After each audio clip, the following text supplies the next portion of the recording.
Welcome to Gunners R Us podcast, where we are positively Arsenal, and that we are. This is a little bonus episode for the round of 16 in Champions League. This is the second leg with Porto tomorrow night.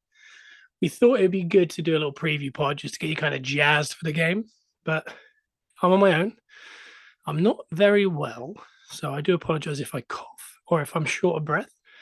I'm not really unfit, I promise. It's just a chest infection. So, and also I just ran up the stairs right before pressing record because I wanted to give Luke his dinner. So here we are. We've had a good weekend with Brentford and obviously the City Liverpool game.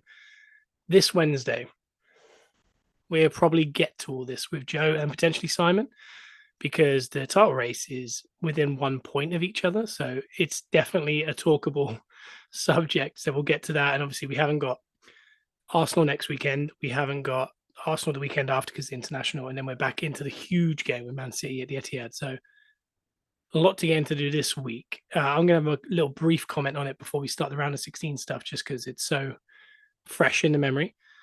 What Klopp's done with those essentially kids in the kind of youth team, not obviously, I don't want to necessarily get down the rabbit hole of he's done the whole season with youth or, these injuries. I mean, Darwin Núñez, Gakpo, and Diaz isn't a step down. They are, 120 million pounds worth of signings. So he's working with what he's got. I think people like Harvey Elliott, Curtis Jones, who's out now, but they've been so much better than we expected, but also they should be because they've been in and around the team 2-3 years. So those guys, I don't really think about it. Endo was a new signing. I thought he was unbelievable against City.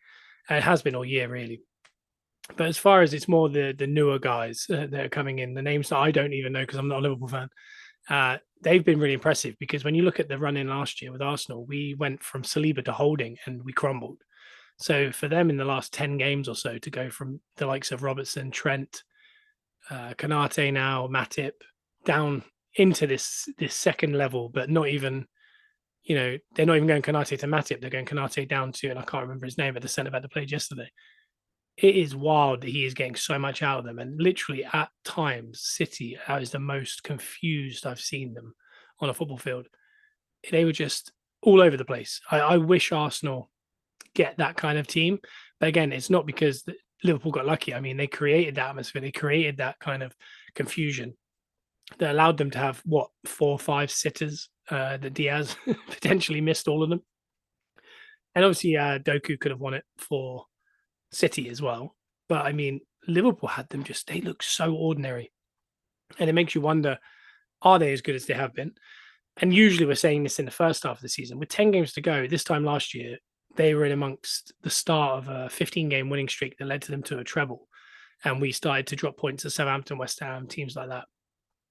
This year, we're within the 10 games. There's a 1 point between first and third. And City don't look fully at it. Liverpool got the injuries. Arsenal look very good. It's going to be really interesting. I don't think we've ever had a 3-horse race at this point, all over 60 points. All 3 teams could easily hit 90 points this year, and there's only been 1 winner. So it's crazy when City and Liverpool did that. I mean, to make it 3 teams would be wild. Now, I think it's a stretch because obviously I think Liverpool, when you look at the run in Liverpool, probably have the advantage.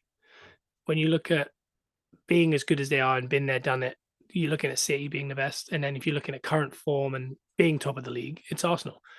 So all 3 have their merits. As an Arsenal fan, naturally, I'm assuming we're going to just drop off in the next 3 or 4 games. But the next 5 games post Porto are nicer than the last 5 games. So I think if we could win potentially 5 out of 5, which would be some ask because that would stretch our unbeaten run now to about 14, which is essentially what City do every year. And we've got the longest win streak in the league. If we did that, I think if we won the next 5, I think we've won the league, even if the other teams keep up with us, because that would involve beating City. And you'd have to start thinking momentum. Like, that is too many games to win in a row. That's genuinely, when you look at the last 6 years, the teams that have won 10 to 15 games in a row at the end of the season have won the league because of that spell. We're the only ones in that spell. And other than City or Liverpool now winning 10 out of 10, which is very possible, no one else can really do what we've just done, because the next game we could lose to City, and that could be the start of their 10 in a row that wins them the league and the end of our 8-game winning streak. So anything can happen. We'll get to all of that on Wednesday. As always, every Wednesday, Gunners R Us podcast. Anywhere you get your podcast, download it, 5-star review, all that kind of stuff. So for now, let's get into the round of 16. So we have Porto at the Emirates. I talked about it at the start of the season. My highlight of the season, or highlight's a weird word, because that's in present present tense. What I was looking forward to the most, I think that's a good way of putting it. I think that's probably a better word. The thing that I was looking forward to the most this season was seeing Arsenal in a knockout round at the Emirates with flags up, sun still going down because it's getting into spring and summer. Ideally, quarterfinals.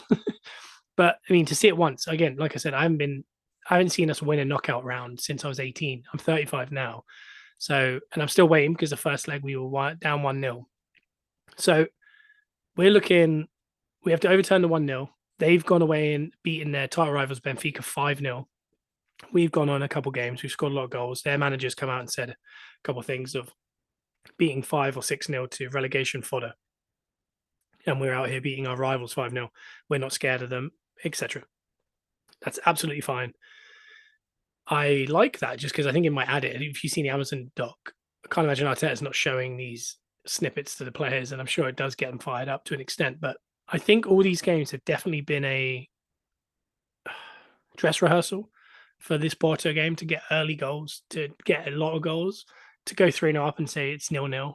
You can see them saying it. They must be thinking the Porto game has to be like this. We can't go 1-0 up and just think, oh, let's nick it at the end. They're thinking we need to get 3 goals up after, one half and see the game out. And I guess that's the game plan. Strong. Arteta's talked about it. The atmosphere is going to be huge. And it should be, because it is the first knockout game at the Emirates in 7-8 years. So again, I'm looking so forward to it. Hence why I want to do a preview pod, because we didn't talk about it at all on the podcast this week, because I thought it'd be too much to talk about on top of everything else. Excuse me. But here we are. We're at it. Team news wise, Tomiyasu and Timber trained today, which is the 24 hours before kickoff. That is a good sign. Martinelli did not. So he has apparently a deep laceration with a bone bruise from the Sheffield United game. I can't imagine he can play. And if you watch that Brentford game, I think he would have been so beneficial in that game, because Ramsdale threw some really amazing counter-attack throws. That it was Trossard. And again, Trossard's amazing, but maybe pace isn't his strongest attribute. But Martinelli went out a field day.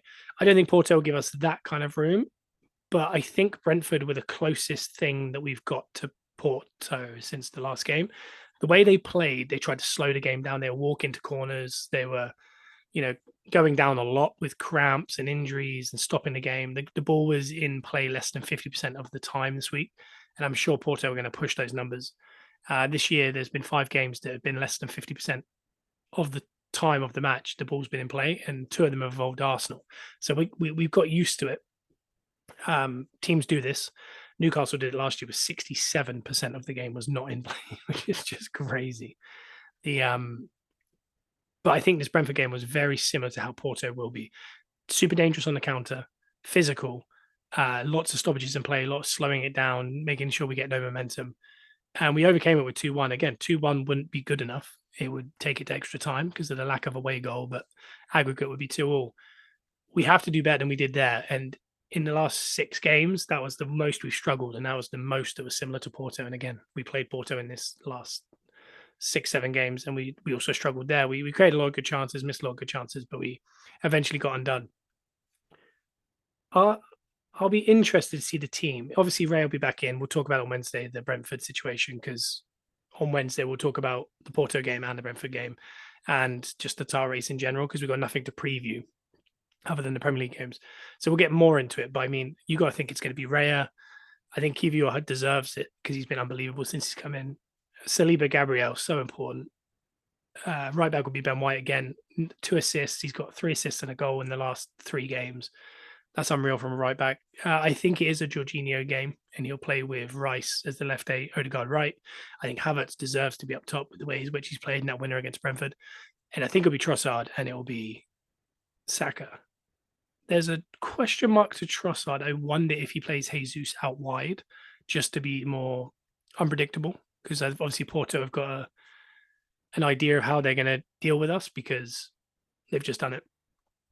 I think Jesus could be a little wild card out there and just kind of do the Martinelli role, long runs, dribbling, not his usual game of hold up play, which he did so well in the last few minutes of the Brentford game, but kind of getting down there, getting the ball across and just seeing if something can go in because we're going to have to be so kind of fast and furious out the blocks that any kind of shots, ricochets, tap ins, headers, because you saw it in the first leg, the set pieces, Porto's way of dealing with it was essentially shove their own players into their own players and then they all go down and then the ref just stops it because he doesn't know what's happened. And when you watch the replays, there was a load of Arsenal players just kind of standing and a load of Porto players just drop. I don't think they'll get away with it because I think that ref, particularly last time, fell for it. And I think this one coming up, he's from France. He's done a couple of our Europa Cup games. He's been really good, letting the game flow, things like that, not kind of falling for a lot of that kind of antic. So I think those Pepe and those types of antics that you get at Porto, I think we'll get away with. And if we can play them, which we've been playing, I have no doubt we should win it. But could the pressure get to them? Pressure got to them at the end of last season with the run-in. A lot of these players haven't experienced Champions League knockout football where you're not just, you have to win. You have to overturn a 1-0 down. So you're already 1-0 and, you're already on -1. So it's a lot of pressure. They know if it gets to 60 minutes, there's 0-0, there's going to be a panic and the crowd's going to get it. Because we saw it at the Brentford game, it kind of ran through the team. And I don't know if it was the Ramsdale effect of last year. I want to talk about it more, but the process of moving from the players we had to Zinchenko, Jesus, and Ramsdale, and the emotion of last year, which was just every game was won in the last second. It was just pure vibes and just chaos. And this week, that game with Brentford felt like a jump back to that time. And I don't know if it was because all three of those players ended the game together, but the crowd felt nervy, where control's kind of been the word for Arsenal this year. Is maybe people thought we were boring at times. They haven't in the last 6 games because obviously we scored so many. But it was coming across very Man City robotic, just kind of people call it anti-football, but it's not. It's just a kind of, I don't know what it is. It's just controlling. Don't want them to have the ball. We have to have the whole ball. Even if we win 1-0, we'll just see it out. This week, it kind of went back to last year. It was late goals, chaos, emotion, and that crowd. I thought we couldn't go back to that kind of, you could almost sense it watching it, like panic. I was starting to panic. That can't happen because in the Champions League, you get 70 minutes, it's 0-0. We're not out on the tie. All we need is a goal on 90th minute and we go to extra time and we could go and win it. They need to not get ahead of themselves and panic because if you get to halftime, it's 0-0 and they come out of the blocks, everyone's forward and we lose a goal, then it's a real high, like a big ask. So they got to try and stay in that game. If, it's easy to say the game plan is to score 10 in the first half.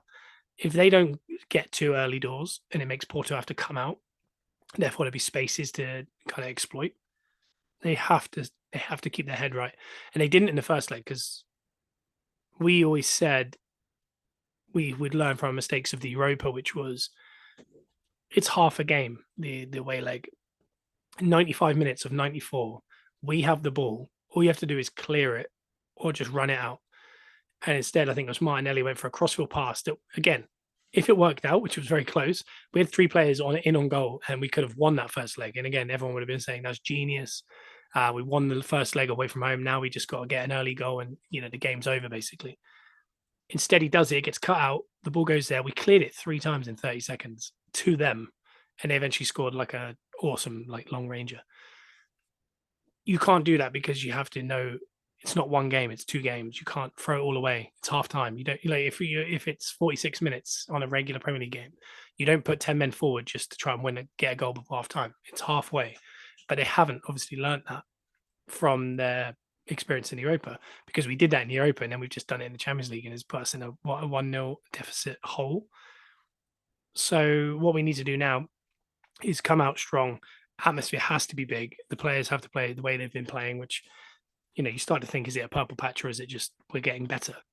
And if we start the way we are and the way we have, we will be fine. We will get early goals and we will win the tie. But I think the biggest interest in the whole game is obviously that starting lineup. Is it Trossard? Is it Jesus on the left? I think the rest of it is pretty paint by numbers. Could Timber and Tomiyasu be on the bench? Partey's had a couple cameo performances, looks very rusty, but don't think he's necessary to be relied on. And also, you've got to remember, we haven't got a game for Arsenal for 2.5 weeks after this. And a lot of the players are on international duty, but they're not going to go for another 10 days. So a lot of these guys are going to get probably a couple more days of like rehab or whatever, and then 7 or 8 days off, like holiday, like they did in the winter break, which, as we know, we came back from our winter break and we haven't lost in the Premier League since or drawn. So it could be good. They could put all their effort in because obviously they can just go hell for leather. I wouldn't be surprised if we do win 3-0 or something like that. The Saka and,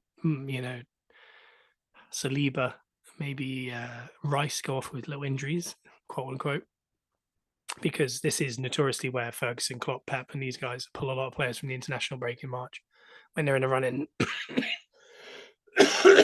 So I wouldn't be surprised, but if it's a tight game, then I'm sure they'll come up with some excuse that after the game they felt something.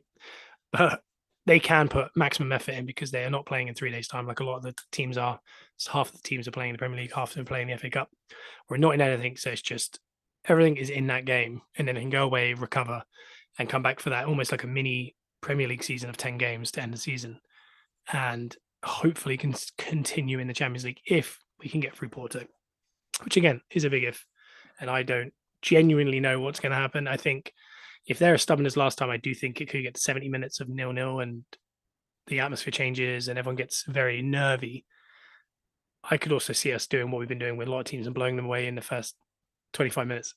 I don't know, but either way, it's going to be an interesting watch. And like I said, at the start of the season, the thing I was looking forward to most was exactly what tomorrow is, which is a knockout stage Champions League game with something riding on it at home, flags out, sun going down, is the perfect thing to look forward to as an Arsenal fan. So hopefully this preview pod has kind of helped you get kind of ramped up for the Champions League if you needed it. Obviously, a little reminder to tune in Wednesday where we'll be talking about whatever happens in this round of 16, plus the title race, plus everything that happened at Brentford with Joe and Simon. But for now, leave a 5-star review. Also, check us out on TikTok, Gunners Rush Podcast. We're putting 2 videos up a day, doing quite well over there, and we need as many followers as possible. So go give the videos a like and a watch and let us know what you think. We will be back on Wednesday with the usual pod. Bye-bye.